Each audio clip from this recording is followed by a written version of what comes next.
panahon nga magmahay ko sa akong kaugalingon ngano nga nisalmot ko sa armadong pakigbisog. Gisayangan ko sa panahon nga nausik ang akong pagkakaugihan nga mahilig kong manguma, mamuhi og daghang hayupan, mananom og klaseng tanom. Wala ako na nahimo sa dihang nagdumalan ako og unit kay armas naman ang akong gihawiran, dili naman himan sa produksyon.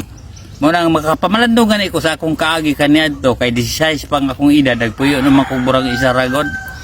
Nya hantod nga nahamtong ko na nginabuhi kung ako ra usara na ako'y daghang mga hayupan, mga manok, baboy, kabayo, kabaw, yuta nakapamalit ko, ulitaw pa ko. Mura nga sa dihang na NPA ko kay bawal malagi mo baton o kagulay yung butang. Ang among nahimo, nagsigil lang yung suri-suroy, makapapalandong ko may panahon nga magmahay ko sa akong kaugalingon ngano nga nisalmot ko sa armadong pakigbisog nga matay masanag og maani akong gitanaw. Labi na tong na nag-unay na pinatyanay ang mga kauban. Kay di man gyud kalikayan nga magpalabonay sa garbo, labi na mga CEO, kunuhay, mga pangulo sa grupo, tagas kayo garbo, pinatyanay isig ka CEO. Dili makasinabot, lisod kayo gyud mag unay rag pinatyanay, hilom ra kayo dito sa Kalasangan sa Kabukiran.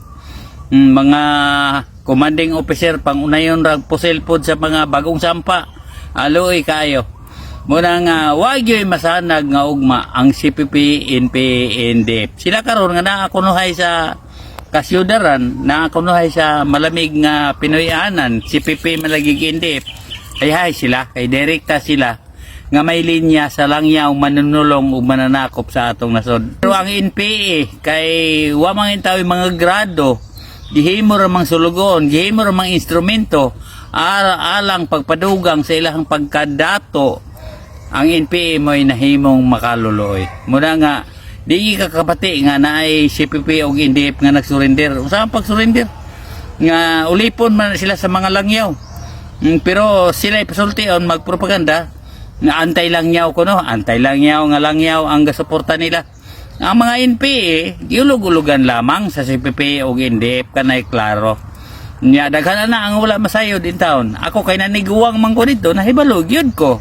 Muna nakapagmahay ko sa kung kagalingon nga ako nakaserbisyo sa rebuilding grupo kay nanigulang nako karon nga daghang debate sa lawas. Gumika na ni sa adlaw gabi init ulan namong baktas-baktas. Bunog kayo ang lawas sa lakaw-lakaw. Bisag init hala baktas niya nagpasinguan kay na sundalon nagagukod mga pulis adlok me. Muna nga abdon gyud og balatian ang nagserbisyo sa rebuilding nga nagantos og sugok diya sa Kabukiran.